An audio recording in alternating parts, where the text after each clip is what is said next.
శ్రీ గురుభ్యో నమః. శ్రీమాత్రే నమః. మా భక్తి టీవీని ప్రోత్సహిస్తూ ఉన్నటువంటి మా ప్రేక్షకులందరికీ ధన్యవాదాలు తెలియజేస్తూ, మా ఛానల్ని సబ్స్క్రైబ్ చేసుకోని వాళ్ళు దయచేసి సబ్స్క్రైబ్ చేసుకోవలసిందిగా మరీ అభ్యర్థిస్తూ ఉన్నాము. మీరు ఇచ్చేటటువంటి ప్రోత్సాహము మేము మరిన్ని వీడియోలు చేయడానికి మాకు ఉత్సాహాన్ని ఇస్తుంది అని చెప్పి తెలియజేస్తూ, ఈ వారం రాశి ఫలితాలు ఎలా ఉన్నాయి తెలియచెప్పుకునే ముందర గ్రహస్థితులు ఎలా ఉన్నాయో తెలియచెప్పుకుందాం. మేషరాశిలో కుజుడు, వృషభ రాశిలో రవి బుధ చంద్రులు, మిథున రాశిలో గురు శుక్రులు, సింహరాశిలో కేతువు, కుంభరాశిలో రాహువు, అలాగే మీన రాశిలో శనిగారు. ఇక వారాంతంలోకి 23వ తేదీ మే దగ్గరికి వెళ్ళేసరికి చంద్రుని యొక్క సంచారము మాత్రమే సింహరాశిలో కేతువుతో కలిసి సంచరిస్తూ ఉన్నది. ఇక గ్రహ సమ్మేళనాల యొక్క ఫలితాలు, దృష్టుల యొక్క ఫలితాలు ఏ విధంగా ఉన్నాయి అనేది ఇప్పుడు తెలియచెప్పుకుందాం. గ్రహ స్థితులు ఏ విధంగా ఉన్నాయి అంటే, మేషరాశిలో కుజుడు ఉన్నారు, వృషభ రాశిలో చంద్ర బుధ రవిలు, మిథున రాశిలో శుక్ర గురువు, సింహరాశిలో కేతువు, కుంభరాశిలో రాహువు, ఇంకా మీనరాశిలో శనిగారు ఉన్నారు. ఇక వారాంతమైనటువంటి 23వ తేదీ ఆ రోజునున్న గ్రహస్థితులు ఏమిటి అంటే, మారినటువంటి గ్రహస్థితులు చంద్రుని యొక్క సంచారము సింహ రాశిలోకి వచ్చి కేతువుతో కలిసి ఉన్నది. ఈ ఒక్క గ్రహమే మారి ఉన్నందువల్ల మిగతా గ్రహాలు వార ప్రారంభంలో అంటే 17వ తేదీ మేన ఏ రాశులలో సంచరిస్తున్నాయో అవి అక్కడనే సంచరిస్తూ ఉన్నాయి. ఇక గ్రహ సమ్మేళనాల యొక్క ఫలితాలు గాని, దృష్టుల యొక్క ఫలితాలు గాని ఏ విధంగా ఉన్నాయో ఒకసారి తెలియజెప్పుకుందాం. శనిగారి యొక్క తృతీయ దృష్టి ఉచ్చ చంద్రుడి మీద, బుధుని మీద, రవి మీద పడుతూ ఉన్నది. అయితే ఈ శారీరక పరమైన రుగ్మతలు ఉండడానికి అవకాశం ఉంది. వైద్య విద్య చదువుకునేటటువంటి విద్యార్థులకి చాలా వెసులుబాటు కలిగేటటువంటి అవకాశం కనిపిస్తోంది. అలాగే వైద్య విద్య గాని, వైద్యపరంగా ఉద్యోగ వ్యాపార వ్యవహారాలు ఏవైనా కూడా చాలా బాగా జరిగేటటువంటి పరిస్థితి కనిపిస్తోంది. అలాగే కుజుని యొక్క స్వస్థాన స్థితి గాని, చంద్రుని యొక్క ఉచ్చస్థితి గాని చాలా మేలు చేస్తూ ఉంటుంది. ఇక గురువు గారి యొక్క నవమ దృష్టి రాహు మీద పడుతూ కొన్ని నాస్తిక వాదనలని బలపరిచే విధంగా ఉంటుంది అని కూడా తెలియచెప్తూ ఉన్నాను. ఇక గ్రహ సమ్మేళనాల గురించి ఆలోచిస్తే, చంద్ర బుధ రవి 3 గ్రహాల యొక్క కలయిక వృషభ రాశిలో జరుగుతుంది. అంటే ఇక్కడ బుధాదిత్య యోగం పడుతూ రవి చంద్రుల కలయిక కూడా జరుగుతున్నందున ఇక్కడ చాలా వరకు మానసికమైనటువంటి భావాలు కొద్దిగా బలహీనం అయ్యేటటువంటి పరిస్థితి. అది ఎవరెవరికి ఉంటుంది అనేది ఆ రాశులకి సంబంధించి చెప్పుకోవాలి. రాశుల వివరాలు చెప్పేటప్పుడు తెలియచెప్పుకుందాం. ఇక అలాగే ఈ బుధాదిత్య యోగం చాలా మంచి యోగం, మనం ఎన్నోసార్లు తెలియచెప్పుకున్నాము. వృషభ రాశిలో ఉండడం వల్ల కూడా బుధాదిత్య యోగం చాలా మంచి ఫలితాలను ఇస్తుంది. ఇక గురు శుక్రుల యొక్క స్థితి సంచారము సమ్మేళనము అద్భుతమైనటువంటి ధనయోగాలను ఇస్తుంది. ఇద్దరు గురువులే. అయితే శుక్రాచార్యుల వారు రాక్షస గురువు అయినప్పటికీ కూడా ఆయన దగ్గర గురుత్వం ఉన్నది, అత్యధిక శుభగ్రహము. ఇక గురువు గారి గురించి చెప్పవలసిన అవసరం లేదు. ఈ 2 శుభగ్రహాలు కూడా మిథున రాశిలో కలుసుకుంటూ చాలా అధికమైన శుభాలని సూచిస్తూ ఉన్నాయి. ఇది కూడా చాలా చెప్పదగినటువంటి సూచనగా తెలియజేస్తూ ఉన్నాను.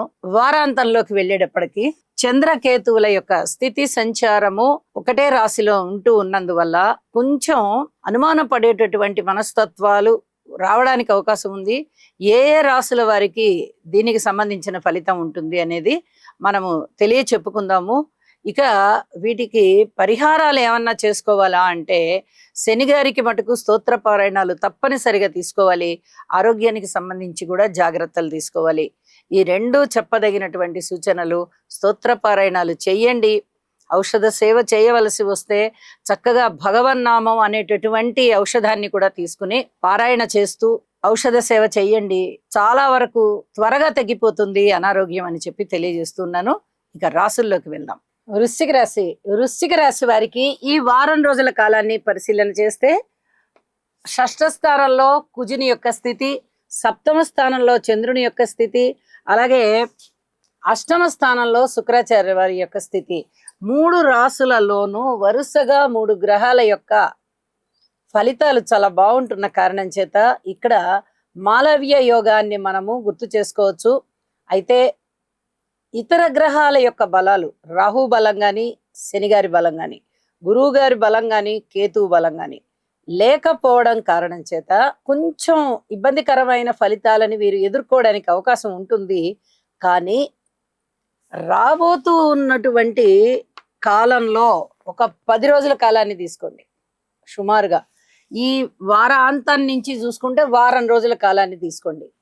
ఈ కాలంలోనే ఈ గురువు గారి యొక్క స్థితి సంచారము 7వ స్థానంలోకి వస్తున్న కారణం చేత వృశ్చిక రాశి వారికి అద్భుతమైన ఫలితాలకి సంబంధించినటువంటి బీజాలు పడతాయి.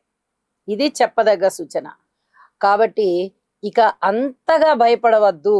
అతి తొందరలోనే గురువుగారి యొక్క సంచారం మారబోతోంది. కాబట్టి అనుకూలమైనటువంటి ఫలితాలు చాలా చాలా కనిపిస్తున్నాయి అని చెప్పి తెలియజేస్తూ ఉన్నాను. ఇక విజయావకాశాలు ముమ్మరంగా ఉంటాయి. భూమికి సంబంధించిన అంశాలు, తగాదాలు ఇలాంటివి ఏమన్నా ఉన్నట్టయితే చాలా వరకు పరిష్కారం అవుతాయి అని చెప్పి తెలియజెప్పచ్చు. వివాహాది శుభకార్యాల విషయంలో కూడా కొంచెం అవి కుదిరేటటువంటి పరిస్థితి కనిపిస్తుంది. విలువైన వస్తువుల్ని మీరు సేకరించుకోగలిగేటటువంటి పరిస్థితి కనిపిస్తోంది. ఇవన్నీ కూడా చాలా అద్భుతంగానే ఉన్నాయండి. ఇది చాలా చాలా చెప్పదగినటువంటి సూచనగా తెలియచేస్తూ ఉన్నాను. జాగ్రత్తల అంశానికి వస్తే మటుకు మాతృవర్గ రీత్యా, సంతాన రీత్యా, పితృవర్గ రీత్యా, ఉద్యోగ రీత్యా ఖచ్చితంగా జాగ్రత్తలు తీసుకోండి. ఇది చాలా చాలా చెప్పదగినటువంటి సూచన. విద్యార్థులు ఎక్కువగా కష్టపడాల్సిందే, స్థిరచరాస్తుల వృద్ధి కోసం కష్టపడాల్సిందే, సంతాన రీత్యా ఓర్పు కలిగి ఉండవలసిందే. అలాగే ఉద్యోగ రీత్యా కూడా చాలా వరకు ఓర్పు, సహనం అన్ని పాటించుకుంటూ వెళ్ళాలి. కార్మికులు, కర్షకులు, నేత పనివారు, చేతి వృత్తుల వారు ఇత్యాది వారందరూ కూడా ఎంతో ఓర్పు కలిగి ఉండాలి. శనిగారి దృష్టి పడుతూ ఉన్న కారణం చేత లాభాల బాటలో కూడా అంతగా లాభాలు కనిపించబోవడం లేదు. కాబట్టి లాభాలు ఉండడానికి అవకాశం లేదు. కానీ లాభాలు రావడానికి మీకు గురువుగారి యొక్క ఆశీర్వచనాలు అతి త్వరలోనే లభిస్తున్నాయి. కాబట్టి ఇది జయం అనుకోండి. ఈ వారం 10 రోజుల కాలము కూడా ఓర్పు కలిగి ఉండండి. వారాంతంలోకి వెళ్ళేటప్పటికీ చంద్రుని యొక్క సంచారము 10వ స్థానంలోకి వచ్చి ఉద్యోగరీత్యా చాలా వరకు ప్రశాంతతని ఇస్తోంది అని చెప్పి తెలియచెప్పడం జరుగుతోంది. అన్ని రకాల పరిహారాలు చేసుకోవడం మంచిది. స్తోత్ర పారాయణాలు చదువుకోండి. నవగ్రహాలకి నవధాన్యాలు దానం ఇవ్వండి. ఒక్కసారి వీలైతే నవగ్రహ హోమం చేసుకోవడానికి ప్రయత్నం చెయ్యండి. మీ ఇష్టదేవత ఆరాధన చెయ్యండి. యోగా చెయ్యండి. పెద్దలకి సేవ చెయ్యండి. ఆశ్రమాలకు వెళ్ళండి, ఆలయాలకు వెళ్ళండి, దైవ దర్శనం చేసుకోండి. ఎన్ని పరిహారాలు కుదురుతాయో మీకు అన్నీ చేసుకోండి. కుదరకపోతే కొన్నైనా చెయ్యండి అని చెప్పి మరీ తెలియజేస్తూ ఉన్నాను. శుభం.